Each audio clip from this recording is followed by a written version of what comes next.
this episode, Steve puts the camera down and gets to milling. Of course, you may not like where it is. Well, I'm back. And welcome back to you guys. About to get ready to do a little work on the next phase of this project. You see, this is a Bridgeport table that I just finished planing. And the next step is to hand scrape it. My problem is I need to also check this angle underneath here, and I don't have a straight edge this long to check it. Now, for years I've gotten by with a smaller one, and you can do it that way, but there's a 4-foot blank here that is just the tool to do this. I just got to turn this rough old casting into a precision surface, and that's what we're going to get started on today. Stick around. As I was showing you this finished straight edge, this is what that casting is going to look like when I'm through. This is a 2-footer, and I need a 4-foot. If you notice, it's got an eye on the end. I drilled and tapped a hole in that for a purpose. And the purpose is to store them.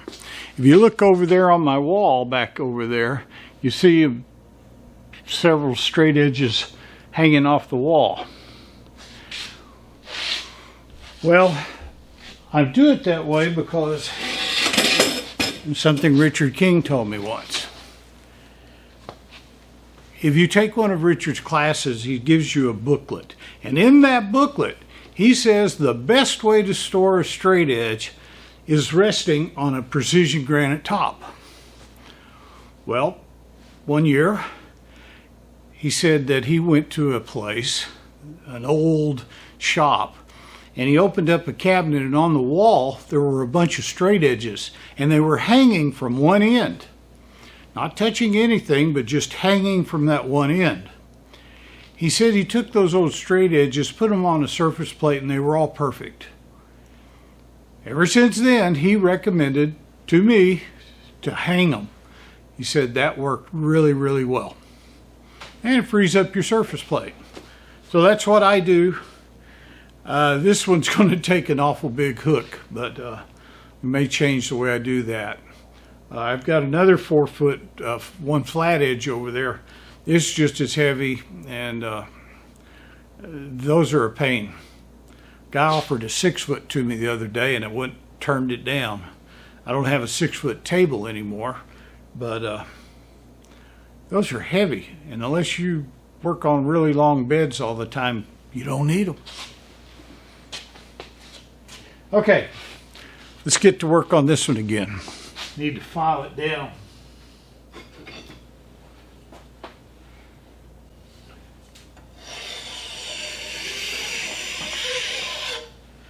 And as you hand scraping, you'll continue to do this because it'll get sharp again from the scraping.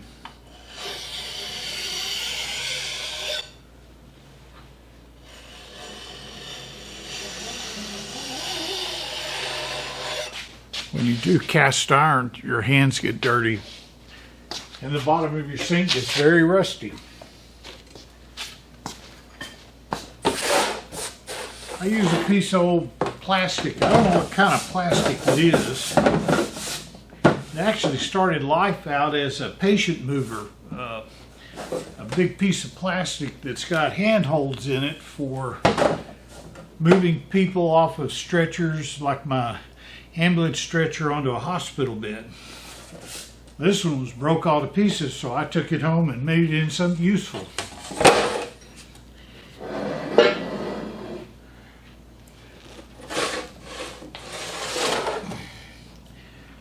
Heavy, heavy, heavy table.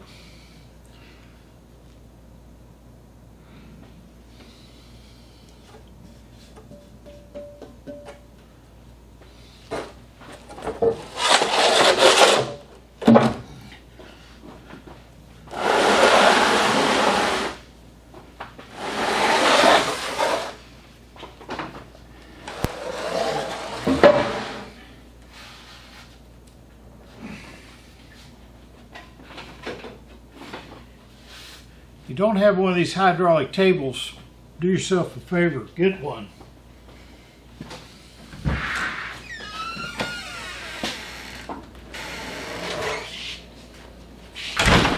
I myself am going to sneak over to Don's shop and get his just as soon as he goes to bed tonight. Just kidding. On this, where are you? Come back over here. Straight edge. Now this sad looking piece of metal is a cast iron casting. It's an HK840A Richard King straight edge. I don't think he's making these anymore. This one came out of the foundry. It's been quote quote heat stress relieved, but I found that most of the time I have to do them over anyway, no matter who makes them, because I find they move after a while. So my problem is I can't get it in my oven because it's too wide.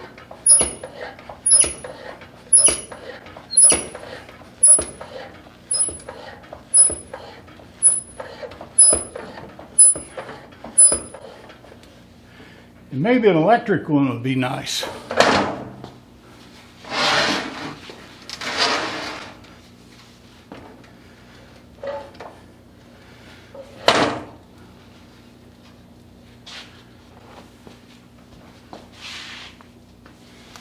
GPS signal lost.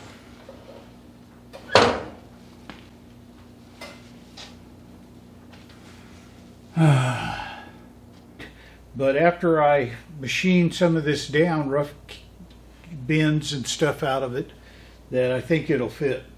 If not, we'll go to plan 2. But this has 3 surfaces that I plane. I plane the bottom, I plane this 45-degree angle, and I plane this side over here. And the first thing I do is turn it upside down and plane that side. Stick a piece of wood over here so I don't put a ding in the table as I maneuver it around.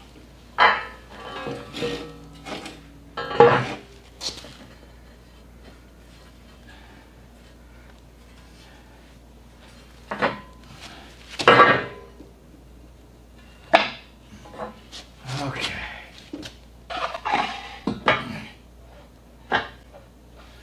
I always put the angle down into one of the grooves here, then elevate this with blocks and clamp it down so I can plane this surface. And I try to make sure that it's as close to flat here and in here as I can get so that the handle stands up straight. Now I can tell already this thing has got a 1/4-inch bow in it. Get you a different camera and I'll show you. Like I said, this is the edge. Now you don't ever use this side very much for reference, but it looks god awful ugly and I want to make it look better. So that's the casting. This will get a nice chamfer on it to keep from tearing out the edges. This will all be flush when I'm through. I don't know if you look in here, you can see it's touching here,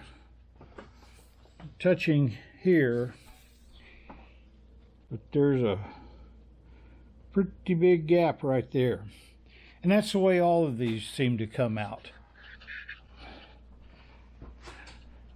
Kind of surprising how much I end up taking off of a straight edge.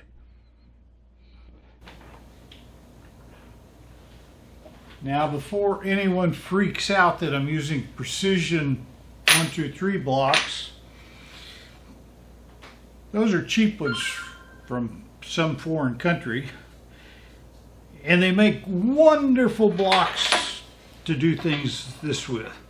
They're cheap, they're pretty uniform in size, not precise, but they're good enough. So don't worry, I've got better ones than these. What I want to do is get this up here to where that surface is 90 degrees.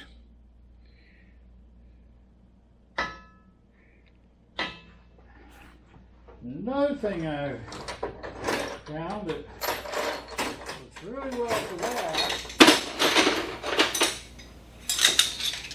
is old parallels. Make great shims.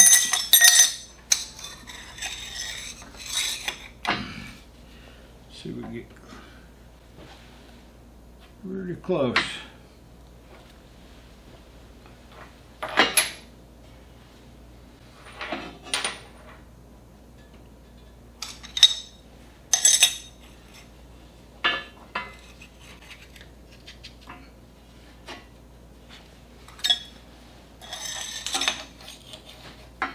As you can see,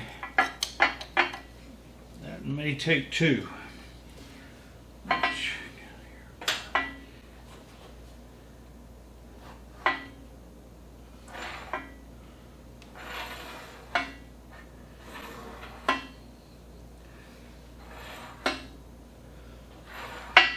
I'll talk a little bit about these castings.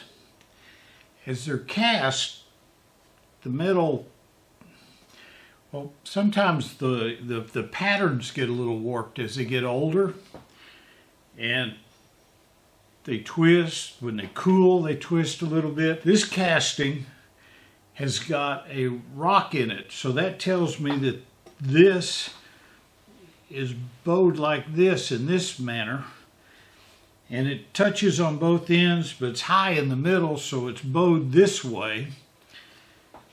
And so I need to find the best place to start planing it. I can lift this end up, sort of like when you're milling a log.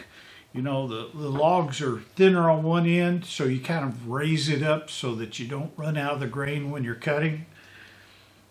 Well, this, I don't want to run out of the straight edge while I'm cutting. I don't want it to be much thinner at one end than it is on the other. So I've got to kind of find a happy medium. And one of the best things for doing that is this surface gauge. Now, I use this a lot on this machine, because basically the bed of the machine is flat, and I can come down on one end and set it up.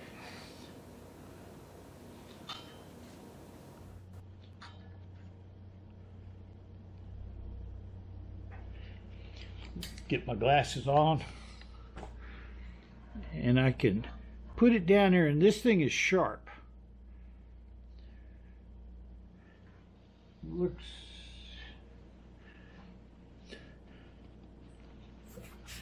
what I'm going to set up on is, there's this ridge right here.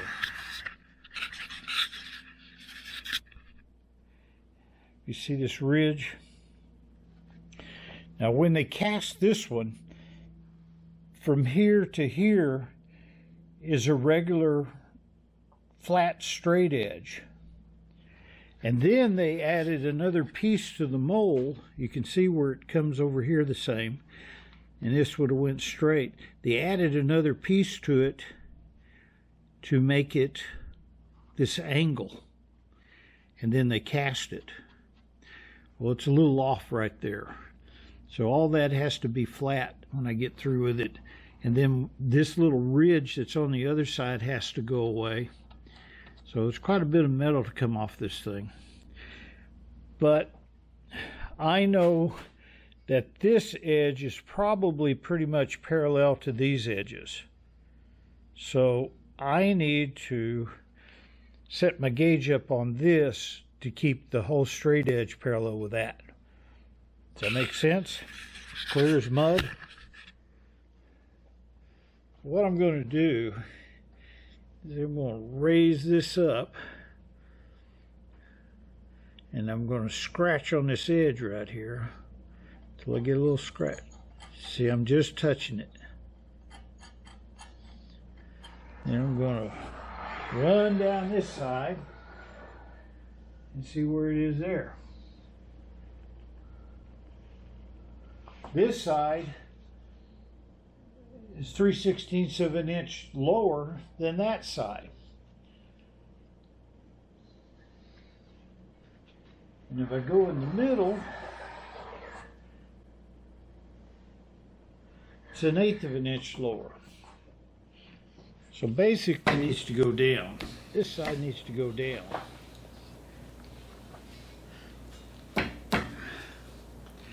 First off, I need some way to keep this casting from sliding that way when that blade starts pushing into it. And so you need to put a stop that this can go up against. So I'm going to slide this down against that stop. And that takes care of that motion. Over the years I've made all kinds of different little clamps for different projects. And a lot of them you can do double duty but just by putting them upside down.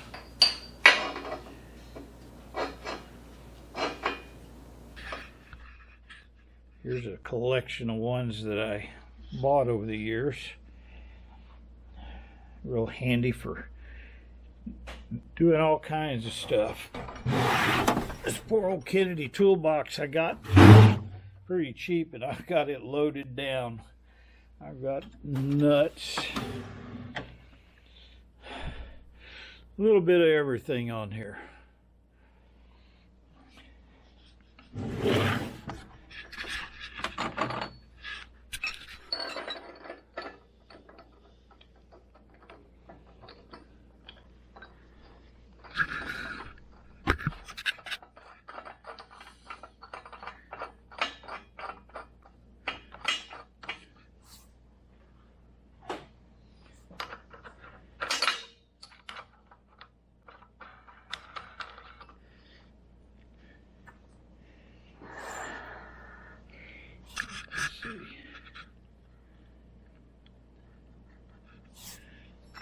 Make that one go down.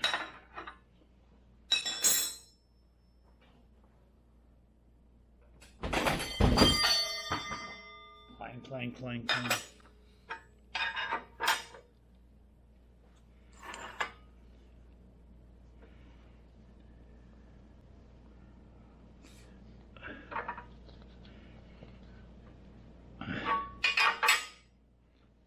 That sucked it down quite a bit. Let's see if it made the other end go up. Let's readjust here.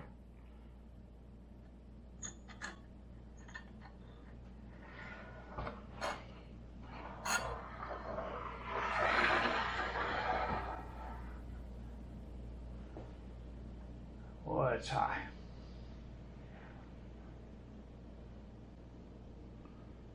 Maybe I need the other end to go up instead of down.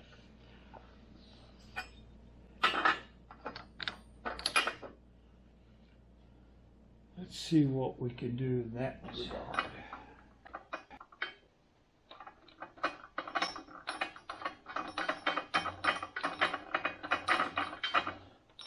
That thread's a little tighter than the other one.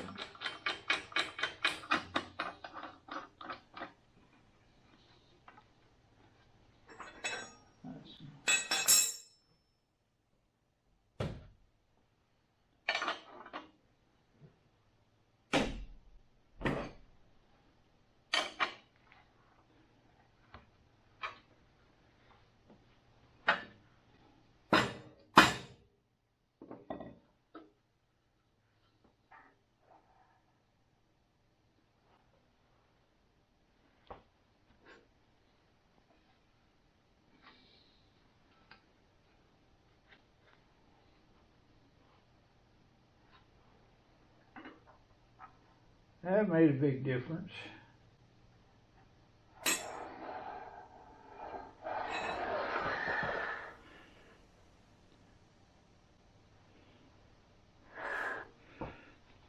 Tighten this one back up.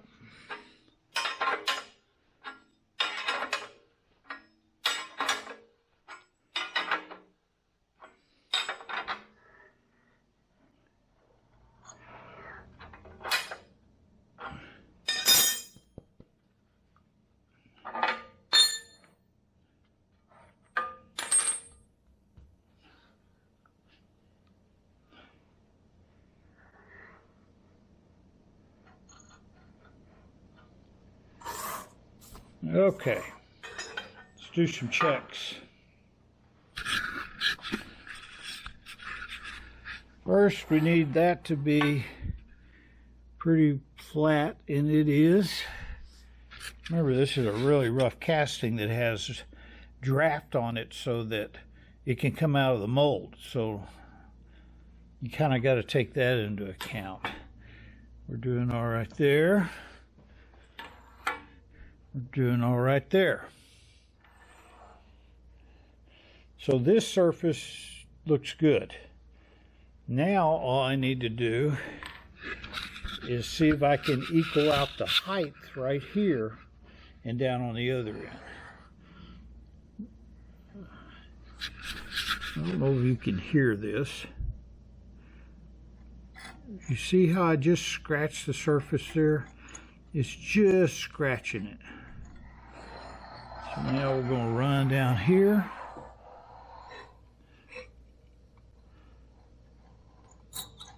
And that is a little bit higher. So let's lift it up. Get it to where it just scratches.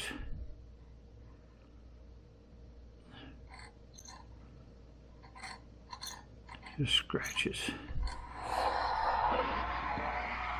Come back here.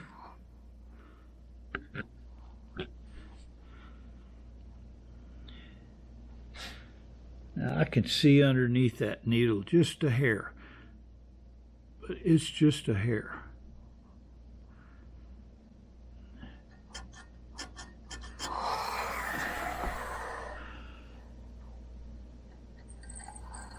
See how high it is there? It won't go under.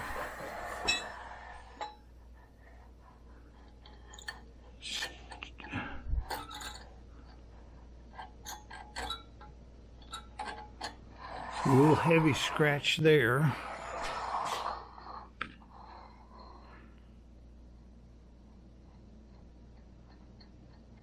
And a little light scratch there.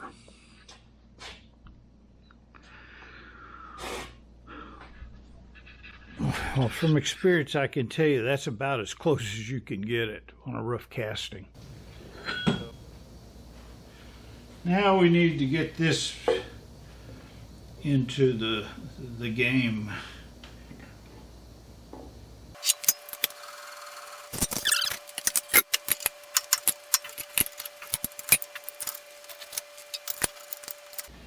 Now, a lot of people asked me in the last video why I was lifting the clapper box.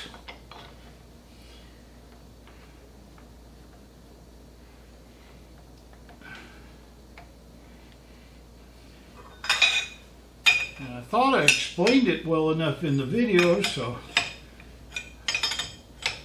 I guess people don't watch it all sometimes. So I'm going to explain again. In fact, I'm going to get the little camera here. Now this is the clapper box on this machine. This is the horizontal clapper, and it has a vertical clapper down here. Now, they both do the same thing, but one is vastly different than this one.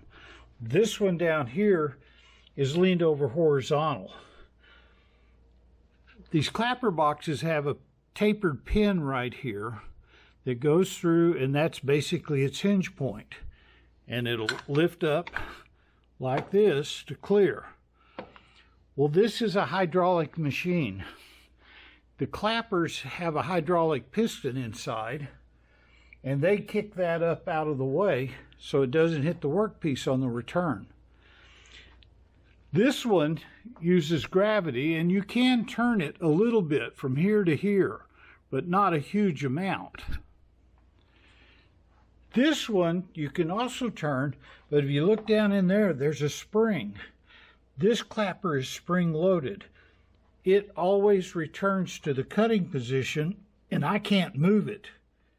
Whereas this one is not spring loaded and relies on gravity.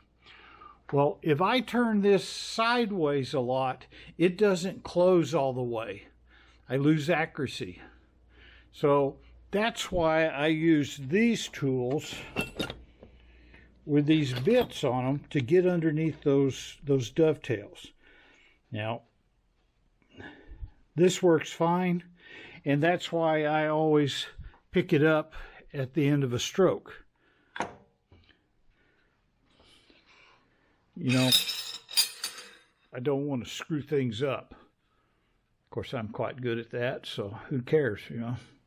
Let me see where we're going on this.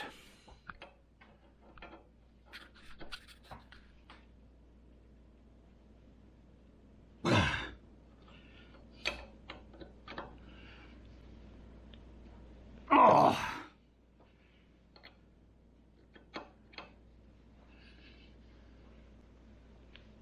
I don't know my own strength.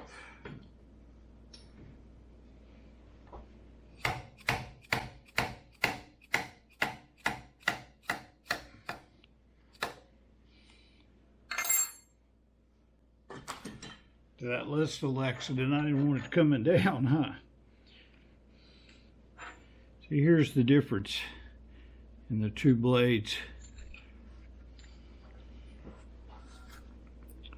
See if you can see these focused.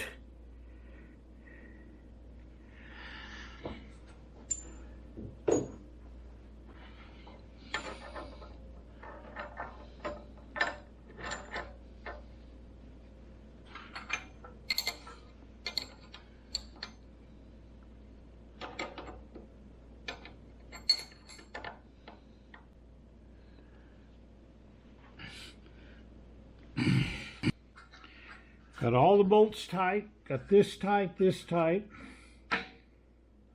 This is looking good. That's looking good. Now we need to start up and move this bit over and orient it correctly to this. But before we do, we have another thing we need to do.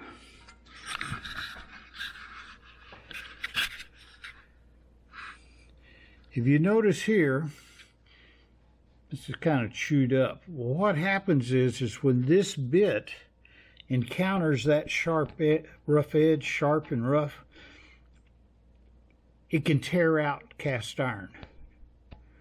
So what I need to do is take and grind off a bevel on this and down here so that there's less tear out. See how that's molded tear out, but I can pull chunks out of it when I get through there. Let me get that started and we'll go do it.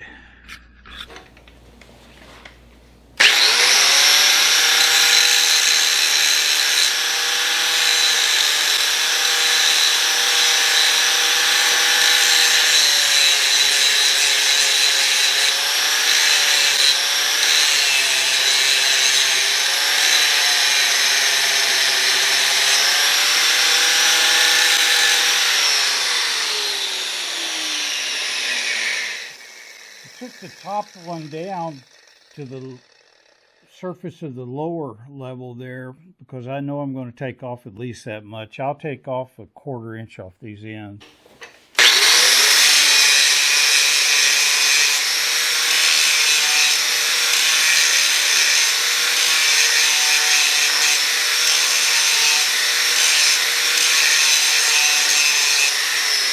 That'll remind me to turn off the phase converter.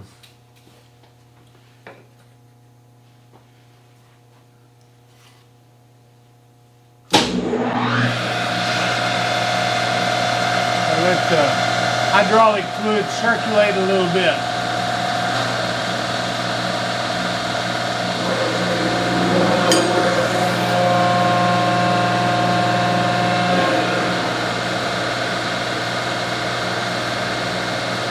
Okay. Turn off the machine, move the head over, and lower it down so I can get the right angle on that blade. Now I'm going to come over here on this side because it's a little bit flatter.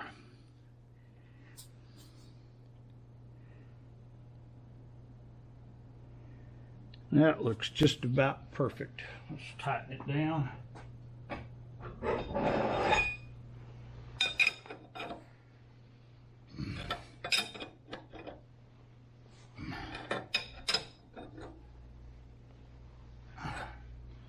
All right.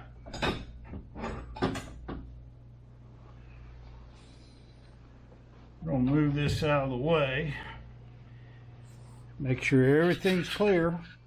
We're going to lock down this for right now. Turn on the digital. We'll zero it when we get into the, make sure it's in inches. This thing likes to go to millimeters on me. Decibels, don't want that. The millimeters. There we go. All right, let's start her back up.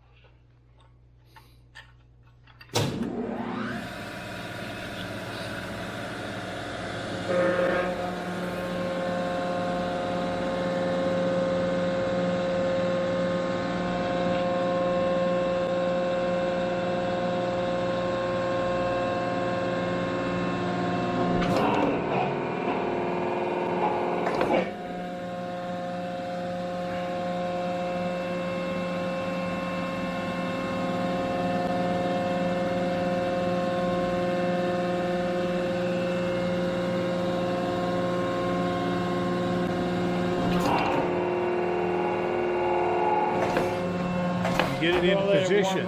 So the longer travel allows me plenty of time to do that. Now this box, for some reason, and it didn't always do it, does a double kick. Watch this. See that little double impulse? It's got to be something in the hydraulic pump, but that thing is old and I'm not tearing it apart because this works. But the thing I can do to keep the time now on the workpiece down is adjust the table travel. And that's done by these little dogs right here. This dog comes in and hits that roller, which changes direction, and the second dog hits it, makes it go back. So by moving these dogs, which are on a rail, I can change that. So what I'm going to do is take it out of gear, find me a wrench to fit that.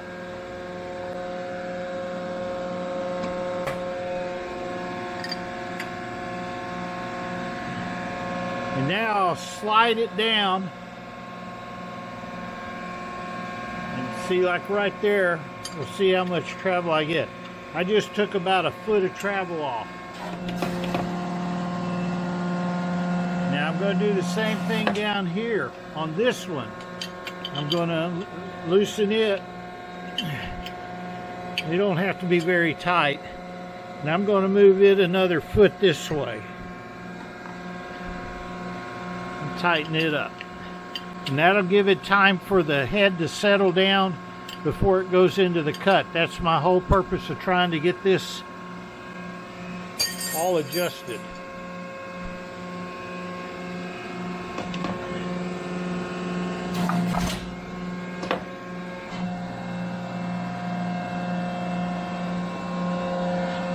Watch up here.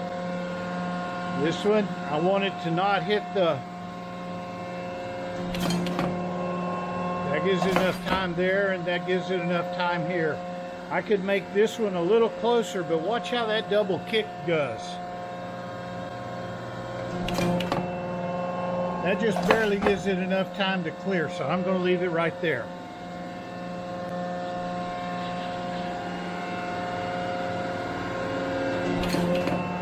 Okay, so now we need to move the bit over to this. Remember, this is a rough casting. It could have a bump or anything anywhere. So I always start high and make sure the whole surface is at that level before I let it go down anymore.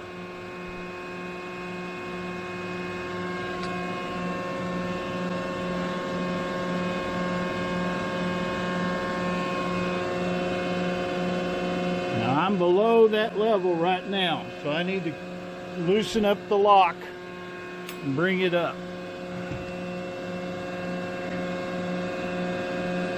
Now I'm going to make the table go.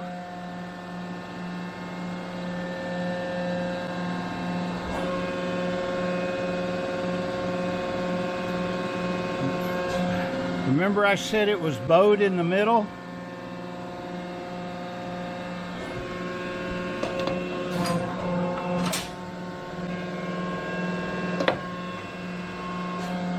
I'm going to come out here in the middle and get it close to that level.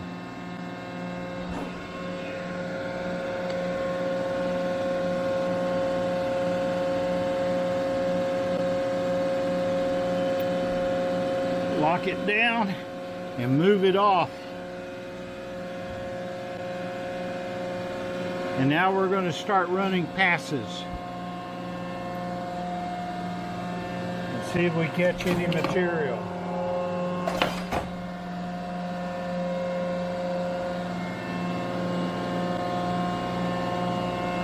Bumps.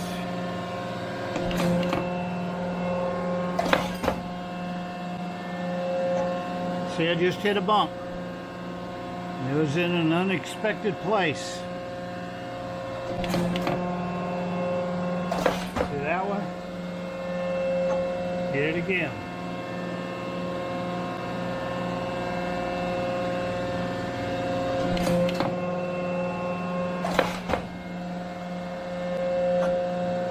Okay. Now I know that there's no unexpected areas. I'm going to come over here, turn on my, and I'm going to take off 20,000ths of an inch at a time. I'm going to zero it out. Then we're going to move this down 20 thou.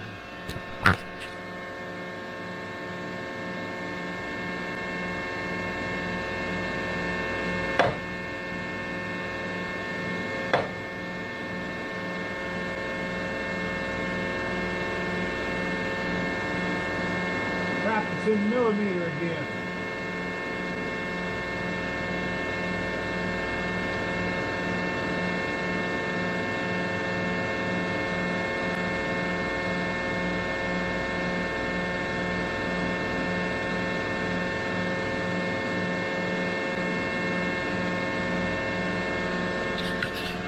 That says 19.5 on my gauge. We're going to move it over.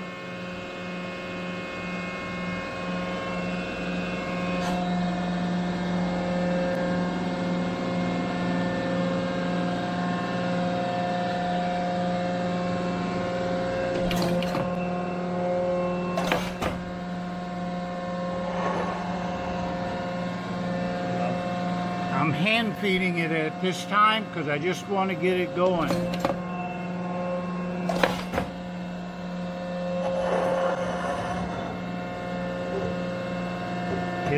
Hitting it all along high bumps now.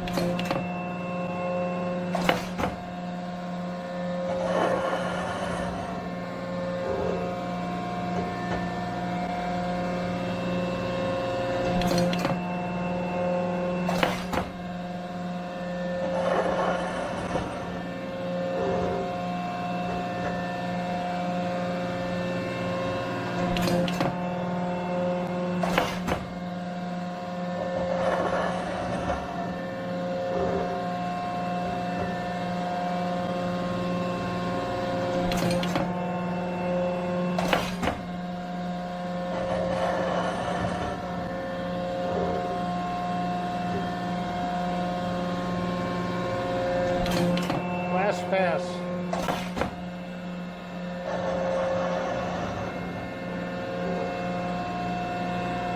Take one more.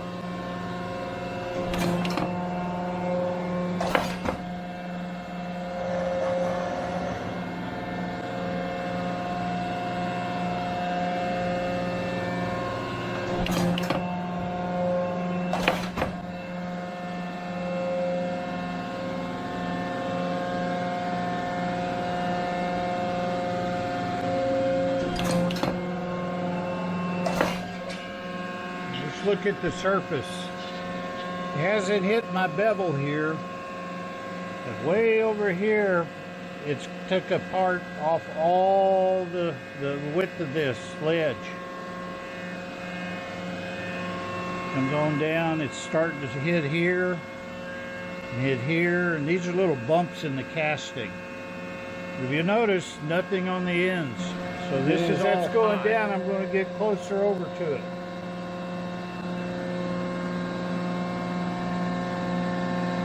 And the next one, I'll take a little bit more.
Now we're starting to get close to the end there where it's high.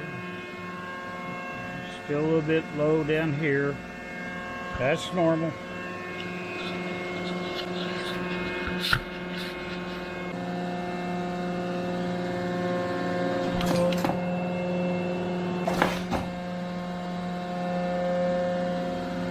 That's not very far. That'd be okay. I think I can trust it there.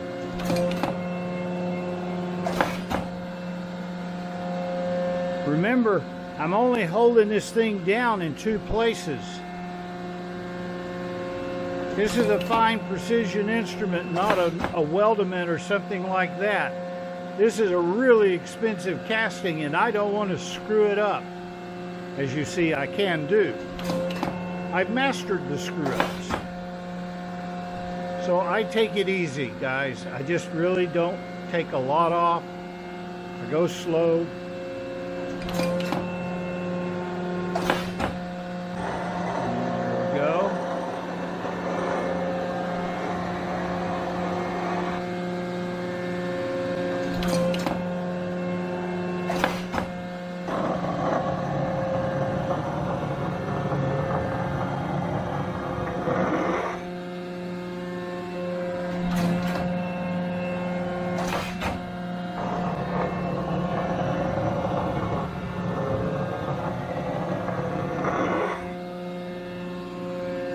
It's a little heavier cut than I'd like for right now, but it's okay. This thing can cut a 1/2 inch at a time off this thing. Deep. I want to have a big chip contest. Ha!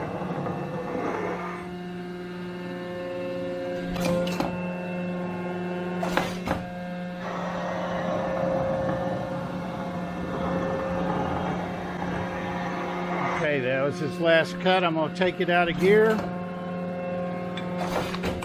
Run it back over.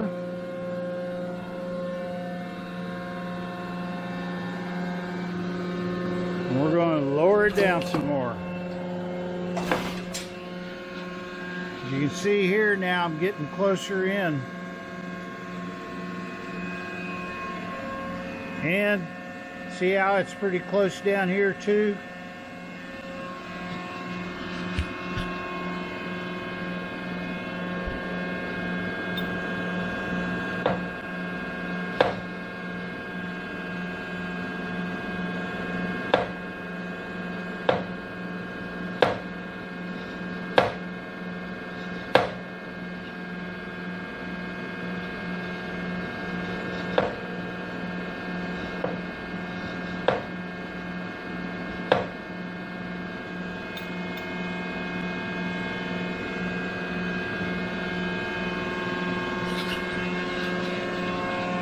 now taking 95 thousandths off after this pass. And because I'm getting close to this area, I'm going to start over here off the blade and go into it.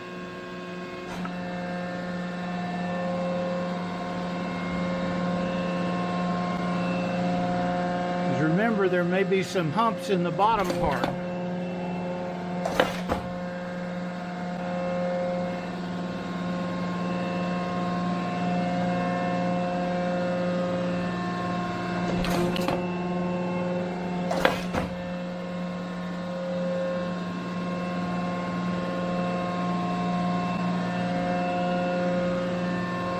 Going to engage it now.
You watch, my chamfer's almost gone there. I'm going to touch it up. But you see, we're across there, and here you can see some of that silver. We're just barely underneath the hard layer there. And we're coming out okay here. We got another 30, 40 thousandths to go to get this where I want it tonight.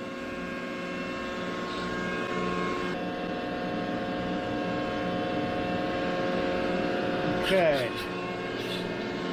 Out of the way. Start the table up. Up.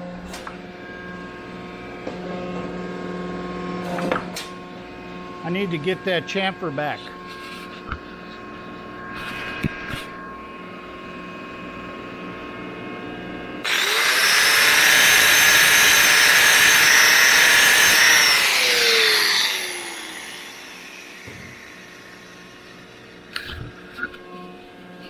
There you go. Now we can go.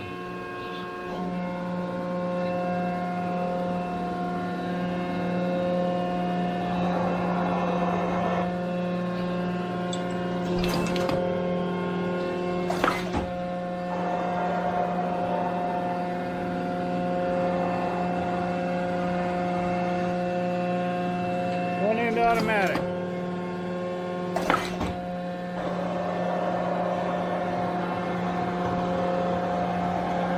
It's taking 15 thousandths off.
Okay, this is all I want to take off of it, but I'm going to do a spring pass. I always find that there's metal coming off, and what we're going to do is we're going to put it in reverse and come back across the surface of the table.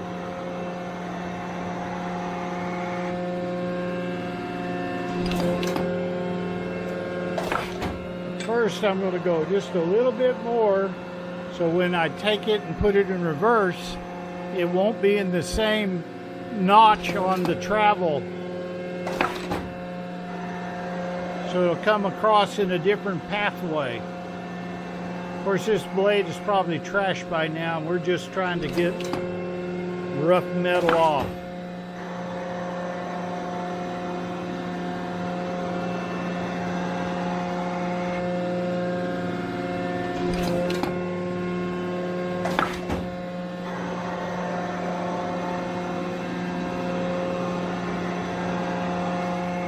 Well, there you got it for right now, guys. First side is ready to be flipped over and put in the heat treating oven as soon as I finish the other two sides. I usually heat treat before I even put it in and do this, but because I couldn't get it in my oven, I'm going to rough it down to where I can get it in my oven. Then I will finish roughing it, heat treat it again, and then finish planing it. It's the only way I found. Double heat relaxation to release all the stresses in these large 4 foot, 3 foot, sometimes even 2 foot. There's a lot of stress in these things, and you got to get rid of it all. And every time you mess with it, you're inducing more stress. So that's why I do it twice. Found it works that way. Well, folks, I hope you enjoyed it. This isn't a TIC TOC version, I guess, but I never liked TIC TOC versions anyway. Hope you learned something. We'll come back and do the other sides.